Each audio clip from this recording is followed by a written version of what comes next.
સમજે નહીં. સમય હોય ત્યારે સમજે નહીં, સમજે ત્યાં સમય ન હોય.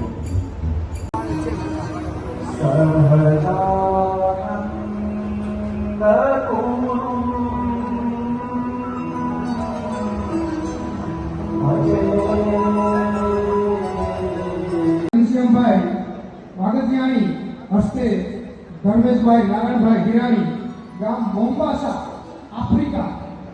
તો ખાસ આપણી હિન્દુ સંસ્કૃતિનું મહિમાવંતું અને ગૌરવવંતું પર્વ છે, જેની પાસેથી આપણે બે શબ્દો શીખ્યા હોય એને પ્રત્યે પણ આપણે ગુરુ ભાવ રાખીએ છીએ. જેને અધ્યાત્મ માર્ગે આપણા જીવનને દૈવત આપ્યું હોય એવા મહાપુરુષો ગુરુ ઋણ અદા કરવા માટેનો આજે મહિમાવંતો અવસર કહેવાય.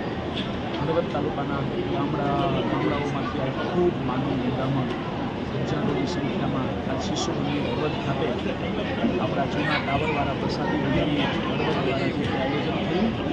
મૂળભૂત સ્વામિનારાયણ સંપ્રદાયની મૂડી ટાવરની અમદાવાદ શ્રી છત્રસાયાનું આ સુંદર મજાનું ટાવરવાળું મંદિર અને મંદિર દ્વારા સ્વામિનારાયણ સંપ્રદાયના ધર્મગુરુ એવા કૃષ્ણ સાથે મારા સેવાના આશીર્વાદથી ખૂબ બધું સુંદર મજાનું આયોજન થયું.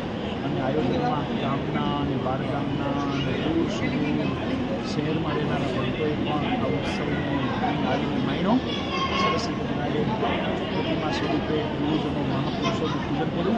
સ્વામિનારાયણ ભગવાનના સંગ્રહજી ઉતાવળ સંદેશાઓની સત્સંગના માધ્યમ દ્વારા સરસ રીતે લોકોના હૃદયમાં જીવનની દિવ્યતાનો આવિર્ભાવ થાય એવો મેસેજ આ ઉત્સવના માધ્યમ દ્વારા આપણી સનાતનીય સંસ્કૃતિનો સરસ રીતે આપણે સૌ કોઈ આત્મસાત કરીને જીવનને દૈવતમંતું બનાવીએ એવો આ દિવસે સુંદર હજારો ભક્તોની ઉપસ્થિતિમાં હજારો મુમુક્ષુઓ, હજારો ધર્મપ્રેમી ભાઈઓ, યુવાનો, વડીલો, માતાઓ ઉપસ્થિતિમાં બહુ સરસ આ હજારો ભક્તોએ પ્રસાદ લઈ અને આ ગુરુ પૂર્ણિમા પર્વનો દિવ્ય અવસર ખરેખર સાચા અર્થમાં સાલ. તમે કેટલા હરિભક્તો આજે પ્રસાદ લીધો હશે? આજે અમારી પ્રમાણે 2500 થી 3000ની આસપાસ આ હરિભક્તો સરસ રીતે સ્નાન થયું. આ હોય કહેવાય અમારી જ્ઞાતિ કરતાં ઘણી બધી વિશાળ સંખ્યામાં સરસ રીતે આયોજન શું